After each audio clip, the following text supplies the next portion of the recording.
Good morning to all of you. Myself Ramesh Kumar. जैसा कि अपन ने लास्ट क्लास में पढ़े थे, टू पोर्ट नेटवर्क में जेड पैरामीटर। आज अपन नया पैरामीटर स्टार्ट करेंगे, जिसको अपन बोलते हैं वाई पैरामीटर या एडमिटेंस पैरामीटर। तो जो एडमिटेंस होता है वो आपका इम्पीडेंस का उल्टा होता है। तो जेड इक्वल टू क्या होता है, 1/y, या वाई इक्वल टू 1/z। तो वाई पैरामीटर को शॉर्ट सर्किट पैरामीटर भी कहा जाता है, क्योंकि इसमें क्या किया जाता है, जो एक पोर्ट को शॉर्ट करके इसके पैरामीटर फाइंड आउट करते हैं। वो कैसे करते हैं वो अपन आगे पढ़ेंगे। तो वाई पैरामीटर अपन वहाँ काम में लेते हैं जहाँ पे मोस्टली जो इम्पीडेंस होती है वो पैरेलल में कनेक्टेड होती है, या जितने भी आपके एलिमेंट होते हैं, जैसे आपके कोई फैन हो, कोई बल्ब हो, वो पैरेलल में कनेक्टेड होते हैं, तब इसको फाइंड आउट करने के लिए काम में लिया जाता है। तो जैसे आपके जेड पैरामीटर होता है, उसी की तरह इसमें भी आपकी इक्वेशन होती है।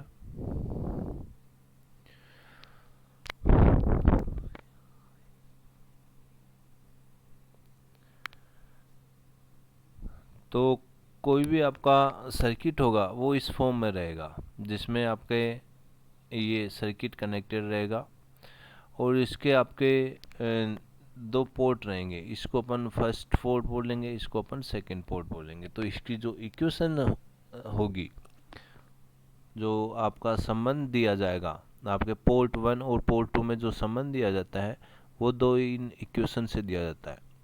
तो यहाँ पे जो इक्वेशन होगी वो I1 की और I2 की फॉर्म में होगी, जबकि जेड पैरामीटर में अपन देखते हैं वो आपका वोल्टेज की फॉर्म में होती है।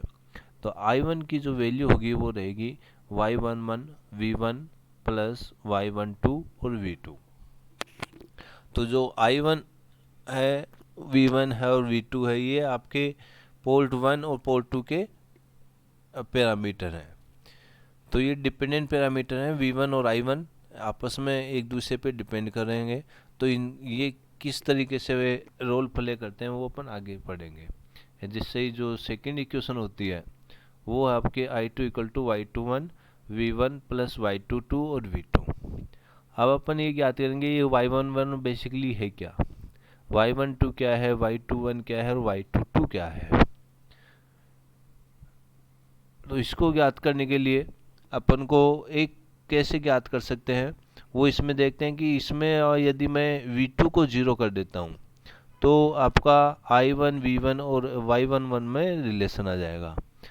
ऐसे ही आपका Y21 का रिलेशन आ जाएगा I2 और V1 में। तो V2 को 0 करने का मतलब है अपन को पोर्ट 2 को अपन को शॉर्ट कर देंगे।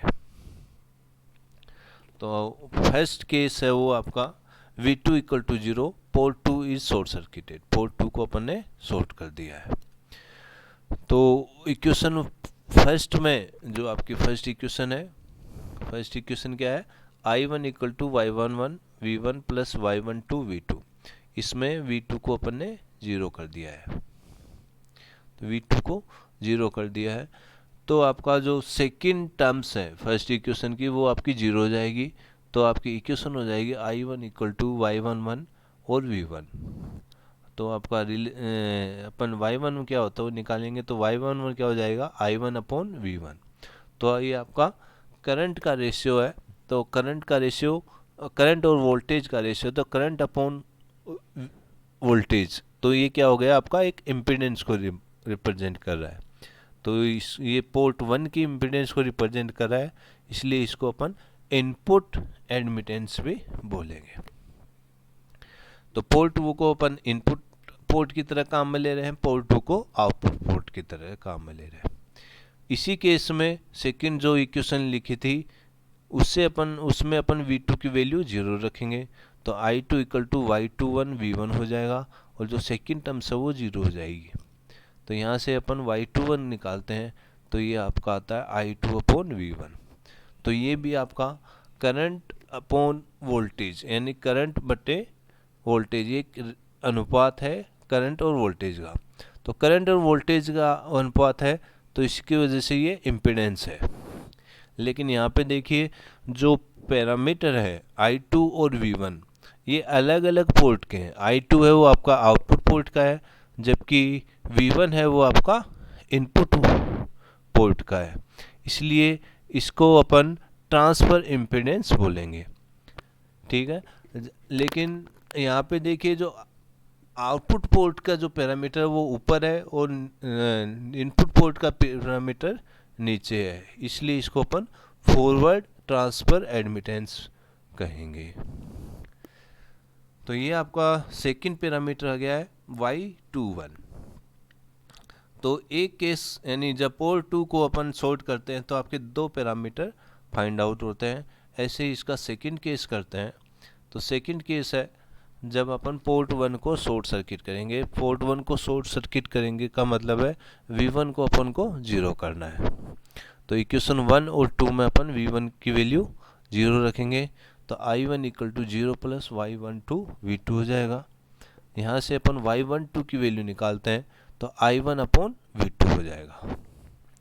अब यहाँ पे देखिए ये भी आपका करंट बटे वोल्टेज है, यानी करंट और वोल्टेज का अनुपात है, और करंट ऊपर है और नीचे वोल्टेज है, तो ये क्या हो गया आपका एडमिटेंस।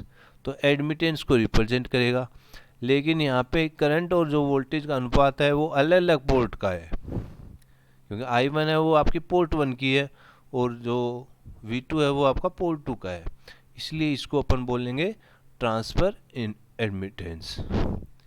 इसके साथ ही जो आपका ऊपर जो पैरामीटर है वो आपका इनपुट वोल्टेज का है और नीचे जो पैरामीटर है वो आपका आउटपुट पोर्ट का है, इसलिए इसको अपन बोलेंगे रिवर्स ट्रांसफर एडमिटेंस। जैसे अपन देखते हैं जब भी अपन कोई भी गेन निकालते हैं, वोल्टेज गेन, आपका करंट गेन, तो आपका हमेशा output port upon input port लिया जाता है। तो उसमें भी अपन को क्या करते हैं गेन बोलते हैं, तो फॉरवर्ड गेन होता है वो। लेकिन यहाँ पे देखिए parameter first upon parameter second का जो पैरामीटर है, तो इसकी वजह से इसको अपन बोलेंगे रिवर्स, और अलग अलग पोर्ट के हैं इसलिए इसको ट्रांसफर, और I अपॉन V है इसलिए इसको अपन एडमिटेंस बोलेंगे। तो ये जो आपका फोर्थ पैरामीटर है Y22 वो कैसे आएगा, सेकेंड इक्वेशन में अपन V1 की वैल्यू 0 रखेंगे, तो Y22 इक्वल टू क्या हो जाएगा I2 अपॉन V2, और I2 अपॉन V2 क्या रिप्रेजेंट कर रहा है output current upon output voltage. तो करंट बटे वोल्टेज हो रहा है, तो ये क्या हो जाएगा आउटपुट एडमिटेंस। तो इस तरीके से आपका जो Y पैरामीटर है वो अपन को कैलकुलेट करना है, और Y पैरामीटर अपन जानते हैं जनरली इसको अपन इसी जो अपन ने दोनों पोर्ट को शॉर्ट किया है इसलिए इसको अपन शॉर्ट सर्किट पैरामीटर भी कहते हैं। इसके बाद में अपन इसके न्यूमेरिकल करेंगे, तो वो नेक्स्ट क्लास में करेंगे। Okay, thank you.